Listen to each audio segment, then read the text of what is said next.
Queridos irmãos e irmãs, no segundo domingo da Quaresma, tradicionalmente ouvimos o texto da transfiguração do Senhor, em cada ano, segundo o evangelista que lhe é próprio, mas o fio condutor da nossa liturgia da palavra para esse segundo domingo da Quaresma e para a Quaresma como um todo, certamente é a obediência.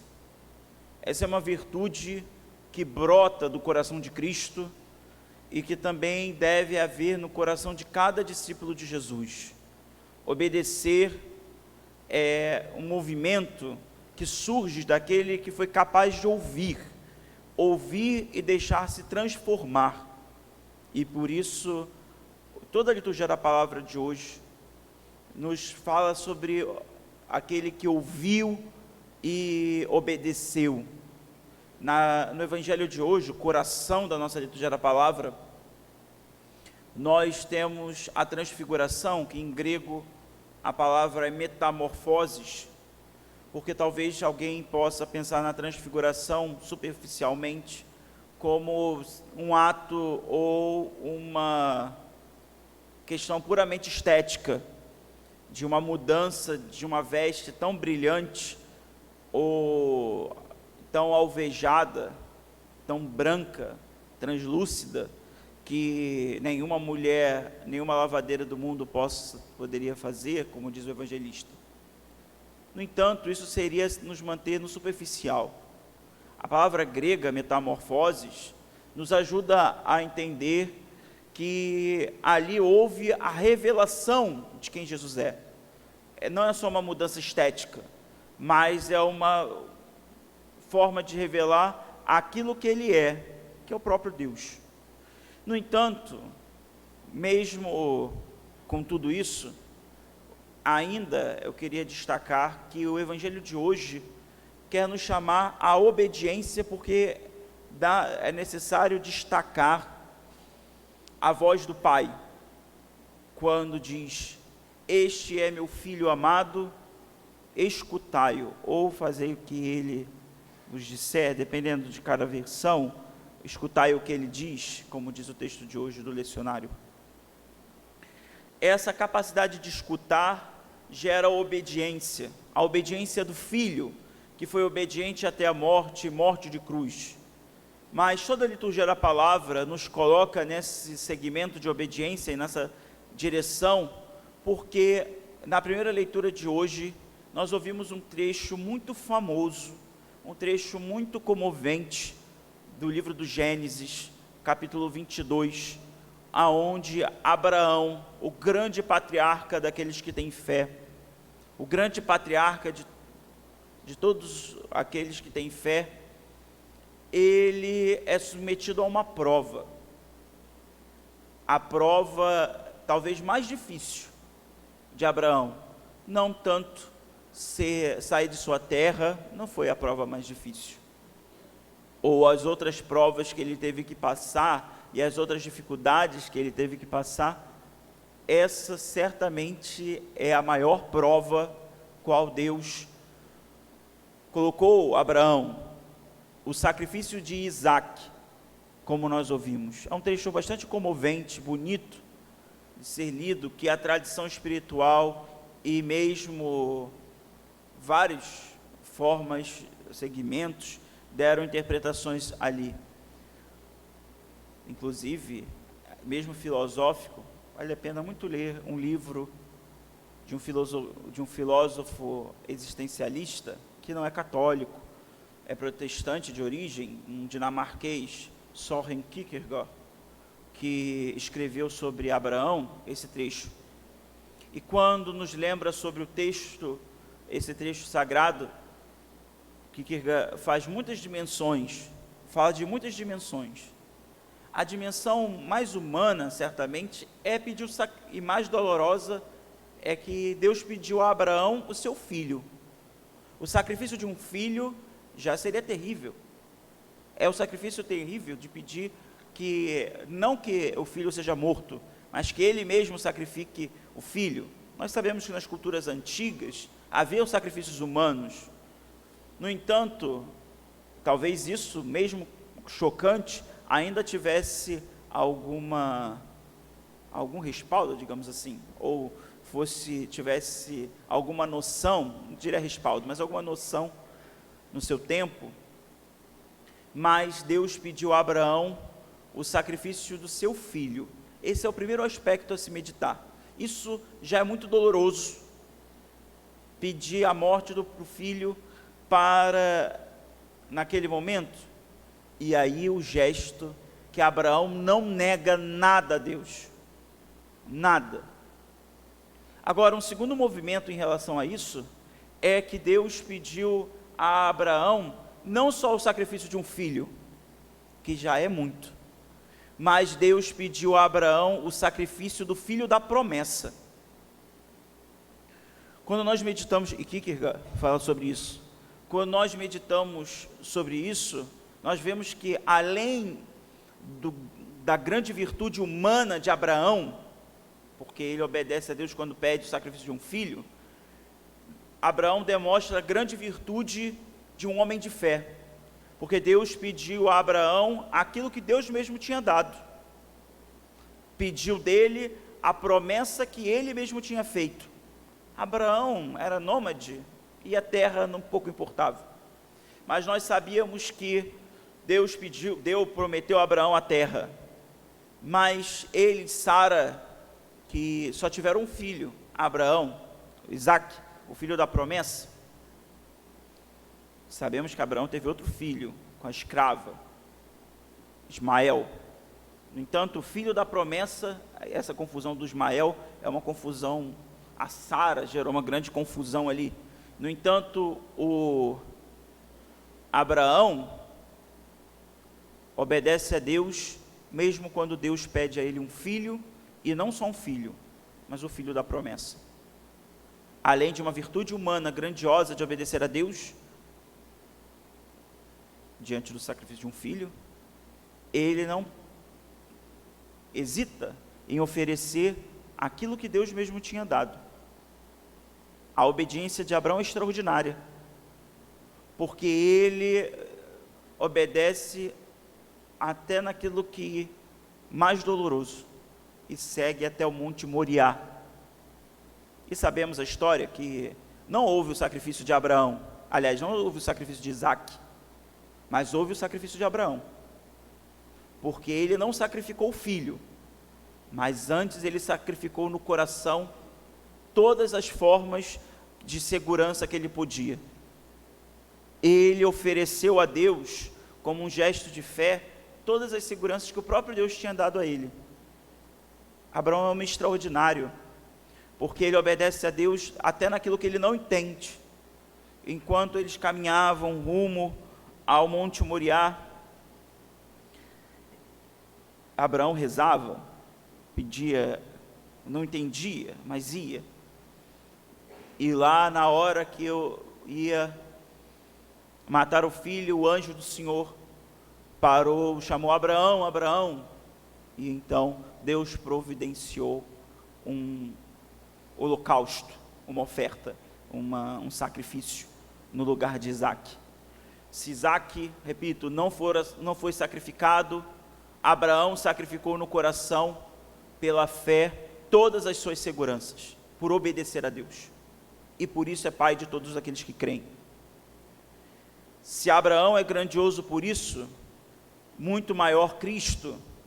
E São Paulo, na carta aos Romanos hoje, diz: se Deus é por nós, quem será contra nós? É uma frase simbólica para todos nós, está escrita em tantos lugares, mas o mais importante, o mais conector com a primeira leitura de hoje, não é esta, mas é exatamente a pergunta: Deus, que não poupou o seu próprio Filho, mas o entregou por nós, como não nos daria tudo junto do seu Filho, junto com ele?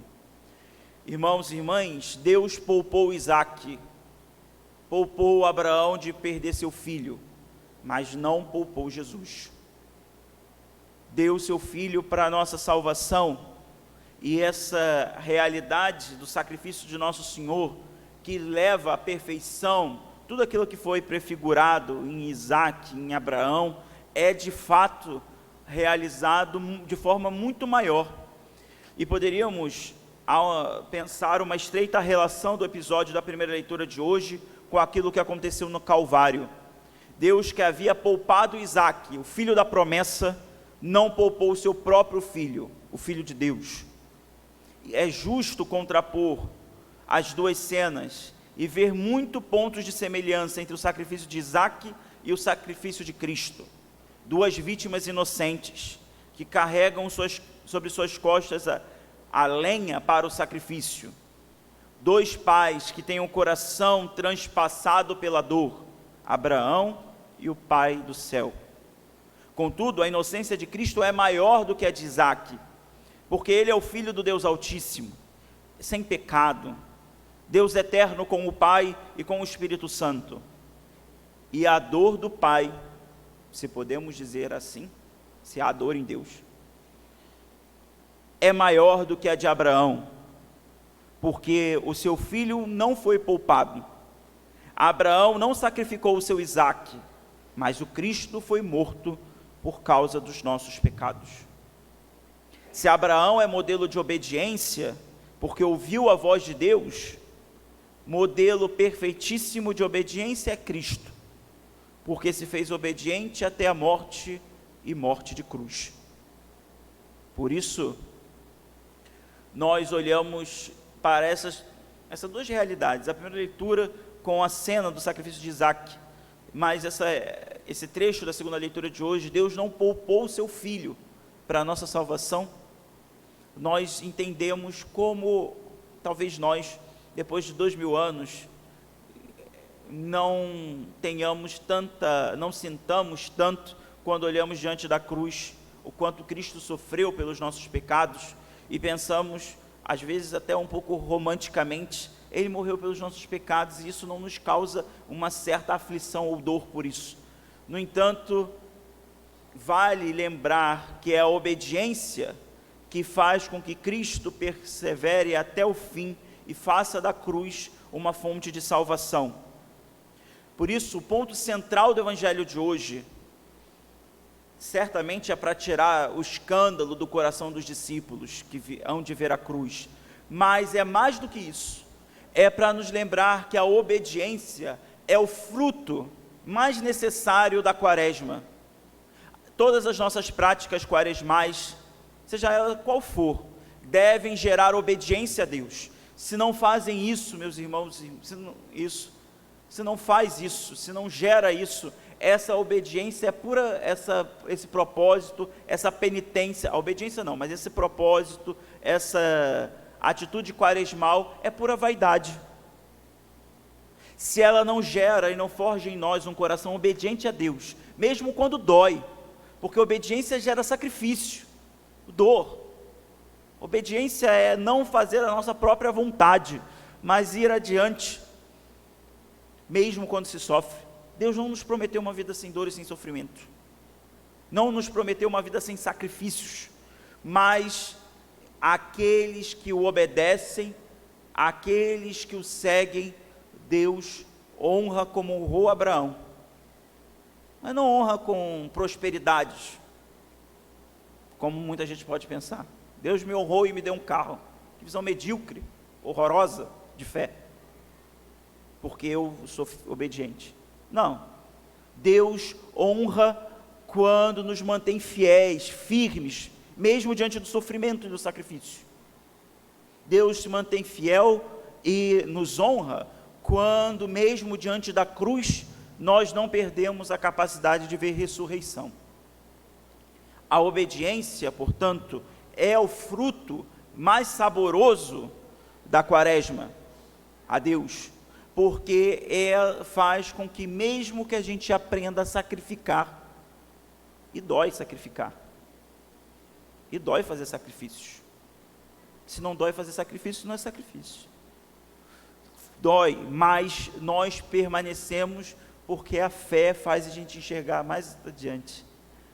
Por isso, a transfiguração não é um show pirotécnico de luzes, ou estético, como se fosse simplesmente para ver uma roupa brilhante, ou só glorioso para mostrar a pompa de sua glória, mas é uma realidade para nos ajudar a passar pelos momentos quaresmais obedecendo à voz de Deus.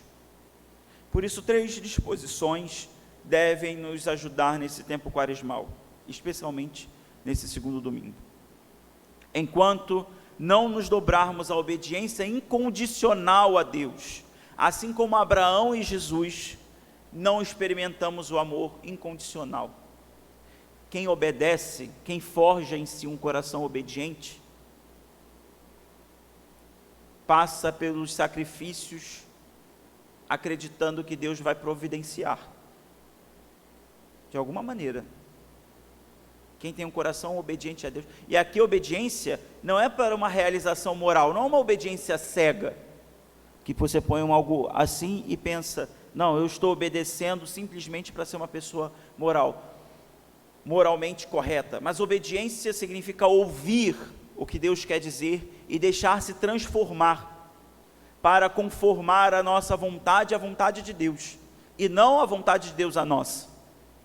A obediência faz com que a nossa escuta, não só material, mas a nossa escuta, antes das nossas atitudes, sejam capazes de transformar interiormente o que nós temos a nos configurar a Cristo. Isso é obediência. Obediência não é só, eu faço tudo certo para ninguém chamar a minha atenção. Isso não é virtuoso. Isso é correto. Faz mais do que sua obrigação. Mas não é virtuoso. É mais do que isso. Por isso, quem obedece, deixa-se transformar, acolhe também a providência de Deus. Segunda disposição é ouvir e obedecer a Cristo como opção fundamental da quaresma. Ouvir a Cristo, ser capaz de deixar que Cristo fale. E Ele fala, nós que somos, a maioria das vezes, surdos, porque nós falamos muito nas nossas rezas. E às vezes na nossa oração somos incapazes de ouvir Jesus, porque nós falamos tanto que não tiramos o tempo correto para ouvir a Deus, porque queremos que Deus faça a nossa vontade, e invertemos o preceito do Pai Nosso, seja feita a tua vontade, como querendo fazer com que a nossa vontade seja feita. A terceira disposição é a pedagogia da transfiguração. Existe um caminho da transfiguração, um caminho no Monte Tabor, que Pedro, Tiago e João deverão também aprender hoje, e assim também todos nós. A obediência não gera a cruz, a obediência gera a ressurreição, mas a ressurreição tem que passar pela cruz, necessariamente. O ponto final da obediência não é a cruz. Quem obedece a Deus, mesmo que sofra, mesmo que ofereça sacrifícios, sabe que não está ali a oferecer sacrifícios por causa simplesmente de ficar na cruz, mas sabe que no final, na ponta da história, haverá ressurreição. E por isso o caminho é sempre esse. Diante dos montes da vida, o Tabor ou Moriá, como vimos na primeira leitura de hoje, Deus nos tira o escândalo da cruz e nos mostra que há um prêmio para aqueles que obedecem, que é a ressurreição. Peçamos ao Senhor, ao Divino Espírito, que ilumina todos nós, que obedeçamos ao Pai, na voz de nosso Senhor.